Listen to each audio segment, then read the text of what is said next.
Okay, I have ACDC's Dirty Deeds Done Dirt Cheap Australian pressing versus Dirty Deeds Done Dirt Cheap, the American pressing.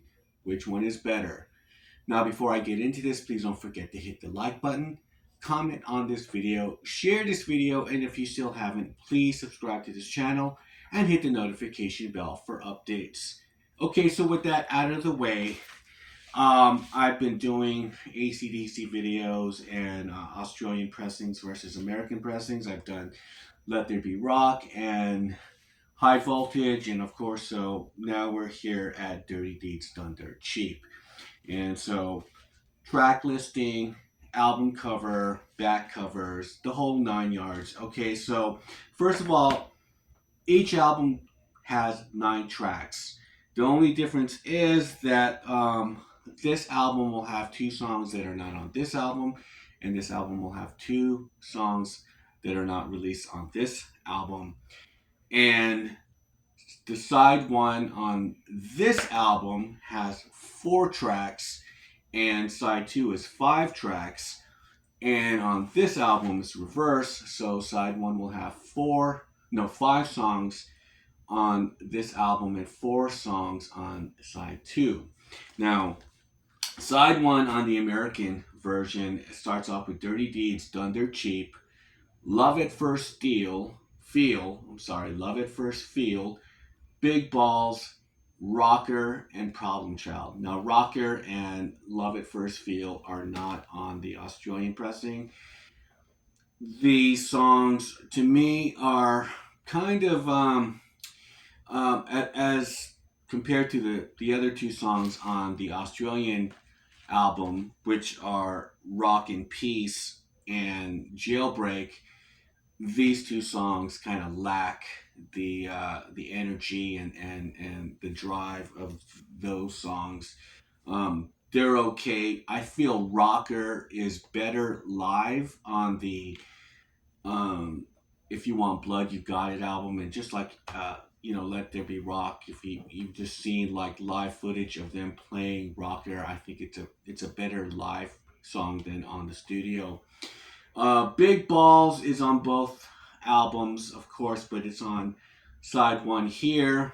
It'll be on side two on the Australian pressing, and I felt like the placement of that song is not. It doesn't really go well on this album. Okay, so let me go on to side one on this album, the track list. Again, Dirty Deeds Done Dirt Cheap. It's a great album opener. It and to encompass the title and everything. Ain't No Fun, Waiting Around to Be a Millionaire is the second track, and I felt this song was a better second track right after Dirty Deeds Done Dirt Cheap. It has a arpeggio kind of intro, and it's a 7-minute piece. And well, it's like, yeah, it's almost there. It's like 6 minutes and 53 seconds. It's a lengthy track, and for it to be on an album on the side with 4 songs, I felt it worked better. With There's gonna be some rockin' right after this song it was a great um, deep cut on this album, and then Problem Child ends the side, which is I felt was great. They both had Problem Child as the side closer, but I felt this side, it just worked well. There was just kind of too much um, different directions that were the pace was on this American version. And I just felt, yeah, the 2 songs, Rocker and Love at First Feel, though they're okay songs, but they're not better than the ones that'll be on this album. Now we'll go with side two on here. Now this side has 5 songs, so Squealer is the first track on side two, which is a great song to start off side two. It's more of an instrumental kind of almost kind of like a danceable song. and it's a great placement, uh, a place for this song because it's just sort of so unique and it's so different than the other songs. And that's why Big Balls, which follows on this album, sounds a lot better on here because that song is kind of like comedic, of course, and it's just it's a Bon Scott kind of you know his sense of humor is on that song. It's just a laugh track. I guess it would be kind of novelty in the realm of ACDC. However, it does sound better coming after this song Squealer than coming following Love at First Feel, which was just a moderate kind of rock song. It just stuck out like a sore thumb over there, but over here it kind of makes more sense on the in the track listing because these two songs are kind of unusual, and so for them to follow each other, for Big Balls to follow Squealer, it sounds it makes more sense.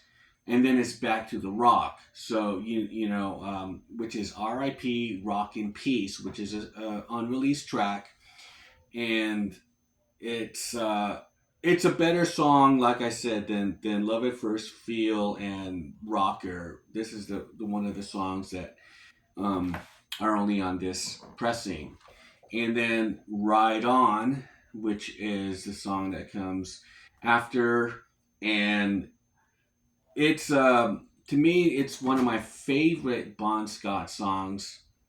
I first discovered it in the Who Made Who soundtrack when I was 15, and went and saw the movie. It was because it was a soundtrack to Maximum Overdrive, which was a Stephen King um, novel, and it starred Emilio Estevez, and ACDC did the whole soundtrack and whatnot. And Ride On was at the end of um, the album, and the thing about it is just like it was a great album closer, and that's why on these albums they're not they're second to last. And I don't know, after listening to it so many times with Ride On as the last track on Who Made Who, it just seems like that is like the perfect spot for it. However, it ends with Jailbreak, and that song is not on this album, of course, in the American version, but on the EP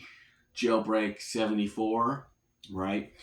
However, it's originally on the Australian version of Dirty Deeds Done Dirt Cheap. So I felt like this was from beginning to end, front to back, the track listing here is perfect. And the only thing I'd switch is probably Ride On. If in a perfect world, Ride On should be at the end. But however, comparing it to this one, it starts off with "There's Gonna Be Some Rockin'," which is the third song on side one on this album. It's placed better on this album, and I think "Squealer" is a better, like I said, as far as starting off side two, Squealer's better. Ain't No Fun, Waiting Around to Be a Millionaire is on this album on side two. And then you got Ride On and then Squealer as the last track. And I felt Squealer, it just seems like when it's placed at the end of the album, it sounds like it's not finished because it's just so it's such a different direction. It's the I think the placement on here was better to put it in the beginning of side two because it's just you're taking in something new on and flipping over the side, and after you just went through like this rocking side on side one, and it's just like, okay, side two starts off kind of it's has a lot of energy, but it's just like it's different. And when you leave it at the end of the album here, it's just like that just sounds odd. I don't know, it just seems incomplete for some odd reason. Now, getting with the album design and everything, the covers. Um, okay, so this one, we'll start off with this one. You have the band all drawn out, and they're in a bar, of course, and there's Bon Scott with Dirty Deeds Done Dirt Cheap, which is the tattoo. And this was the same sticker because I did a video on the Backtracks box set, and there was a sticker or a tattoo, that was included in that collection, and it's that right there, which is cool. And then you got the band, and of course, this track listing and everything like that. So it all kind of comes together in that sense. Now, this album cover for America, I thought it was unusual and I thought it was different than anything they've done before.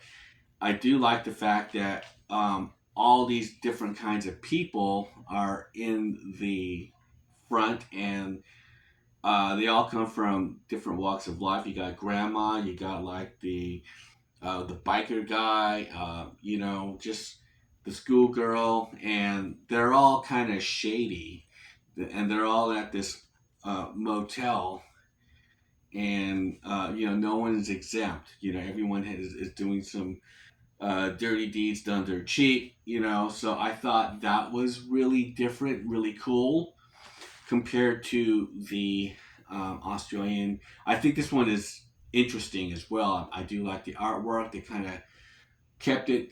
They kind of went back to the high voltage, cartoonish kind of album cover, like with the dog pissing on the generator or whatever, and kind of same premise here with the drawing and the artistry there. But I'm gonna take this one. I just felt like it's very the mystique around it and everything, and it kind of goes with the song more so than this one. I think the way ACDC is written is really cool. But yes, as far as encompassing what the song is and everything, I think Dirty Deeds Done Dirt Cheap. This one looks like it fits that title more. And they do have the band members included on here in the inner sleeve with lyrics. And of course, their eyes are all blacked out too because they're up to no good, just like everybody else in here. And you have this Atlantic classic logo. And there's no lyrics or anything on the Australian pressing. And it's Albert Productions, of course. So, my final thoughts are yes, the album track listing and the Australian is far more superior, and the unreleased tracks are better than the unreleased tracks on the American version. Rocker, I do like the version. I like that song live instead. I felt it worked better in If You Want Blood, You've Got It than the studio version. And the album cover is better. I'll give it that. I don't like the album closer, Squealer. I felt Jailbreak was far more superior. But of course, Dirty Deeds Done Dirt Cheap is one of their best, if not one of their greatest, kind of album opening tracks. I say Highway to Hell, and Rock and Roll Damnation is one of their best ones as well. Of course, Thunderstruck, I thought that was later on as far as the Brian Johnson albums are concerned. Thunderstruck, that's a great album opener, but yeah, Dirty Deeds Done Dirt Cheap. Awesome. So that is my thoughts on ACDC's Dirty Deeds Done Dirt Cheap. The music was better on here and the track listing, but the album cover I felt was better, and the packaging on the American pressing is better. So leave me your comments below. What are your thoughts on my critique of these two. And with that, I'll shut up and I'll see you guys on the next one. Bye.